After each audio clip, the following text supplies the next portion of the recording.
Friends, आज का जो हमारा फर्स्ट टॉपिक है वो है Coulomb's law.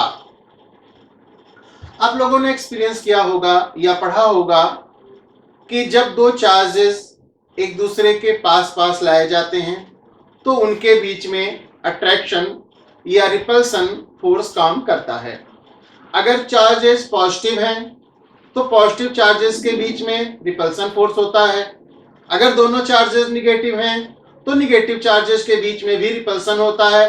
But unlike charges means positive और निगेटिव के बीच में अट्रैक्शन फोर्स काम करता है। तो ये जो चार्जेस के बीच में फोर्स एग्जिस्ट करता है इसको बोलते हैं इलेक्ट्रोस्टैटिक फोर्स। और इस इलेक्ट्रोस्टैटिक फोर्स का मैग्नीट्यूड फाइंड आउट करने के लिए जो लॉ है उसे दिया था कूलाम ने, और इसी को हम लोग बोलते हैं कूलाम्स लॉ।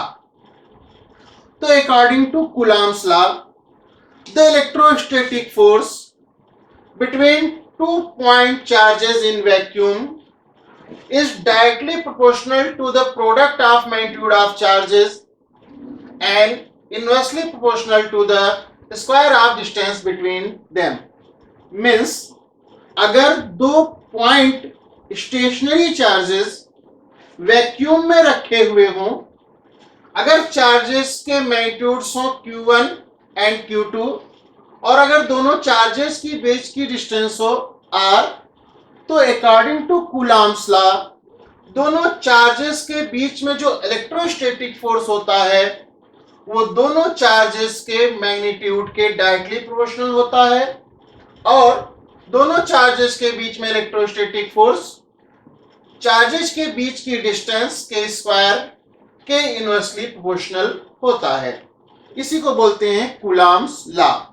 अब इसका मतलब भी समझिए, अगर दो पॉइंट चार्जेस की वैल्यू ज्यादा होगी, Q1 Q2 की वैल्यू अगर ज्यादा होगी तो इनका प्रोडक्ट का वैल्यू भी ज्यादा आएगा, और ऐसे में दोनों चार्जेस के बीच में फोर्स की वैल्यू भी ज्यादा होगी। मींस स्मॉल साइज के चार्जेस के बीच में कम फोर्स अप्लाई होगा और लार्ज साइज के चार्जेस के बीच में ज्यादा फोर्स अप्लाई होगा। मींस फोर्स डिपेंड करता है मैग्नीट्यूड ऑफ चार्जेस पर। Second thing, force between two charges is inversely proportional to the square of distance between them. Means दो चार्जेस के बीच में फोर्स चार्जेस के बीच की डिस्टेंस पर भी डिपेंड करता है, और फोर्स और डिस्टेंस एक दूसरे के इनवर्सली प्रोपोर्शनल होते हैं। मींस अगर दो चार्जेस दूर दूर रखे हों, उनके बीच की डिस्टेंस अगर ज्यादा हो तो उनके बीच में कम फोर्स एग्जिस्ट करेगा, और अगर दो चार्जेस पास पास रखे हों तो उनके बीच की डिस्टेंस कम होगी, और ऐसे में दोनों चार्जेस के बीच में फोर्स, इसी को बोलते हैं कूलाम्स लॉ। अब आगे बढ़ते हैं। ये दोनों फैक्ट्स को अगर कंबाइन कर दिया जाए तो हमको मिलता है F proportional to Q1 Q2 upon R square. जब आप ये प्रोपोर्शनलिटी साइन रिमूव करेंगे और इक्वल साइन अप्लाई करेंगे तो यहां हमें एक कांस्टेंट लगाना पड़ता है, और वो कांस्टेंट है K, जिसको बोलते हैं इलेक्ट्रोस्टैटिक फोर्स कांस्टेंट। और इस तरह से हमारा फार्मूला होता है F equal to K Q1 Q2 upon R square. ये K कांस्टेंट है, मैंने पहले ही कहा इलेक्ट्रोस्टैटिक फोर्स कांस्टेंट कहते हैं इसको।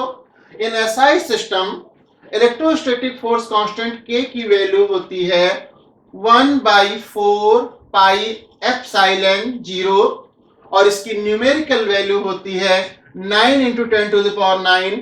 इसकी यूनिट होती है न्यूटन मीटर स्क्वायर पर कूलॉम स्क्वायर।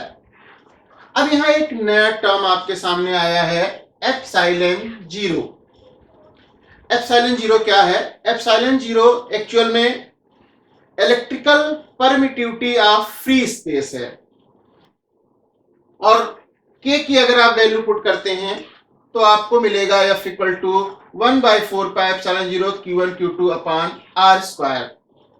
अगर ये जो हमारे दो स्टेशनरी पॉइंट चार्जेस हैं, अगर इनको वैक्यूम की बजाय किसी अदर मीडियम में रख दिया जाए तो दोनों चार्जेस के बीच फोर्स थोड़ा सा कम हो जाता है, और तब ऐसी सिचुएशन में फोर्स के लिए फॉर्मूला होता है F equal to 1/4 pi epsilon Q1 Q2 upon R square. आप यहां देख सकते हैं, यहां एप्सिलॉन 0 था बट यहां पे एप्सिलॉन है।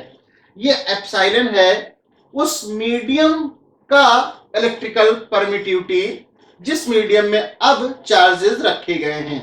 तो अगर चार्जेस फ्री स्पेस में रखे गए होंगे तो फार्मूले में एप्सिलॉन 0 आएगा, और अगर चार्जेस फ्री स्पेस के बजाय किसी अदर मीडियम में रखे गए होंगे तो फार्मूले में एप्सिलॉन आएगा, जहां एप्सिलॉन उस मीडियम का इलेक्ट्रिकल परमिटिविटी है। Now our next topic is dielectric constant. देखिए, जैसे मैंने अभी अभी मेंशन किया था कि अलग अलग मीडियम्स की इलेक्ट्रिकल परमिटिविटी अलग अलग होती है।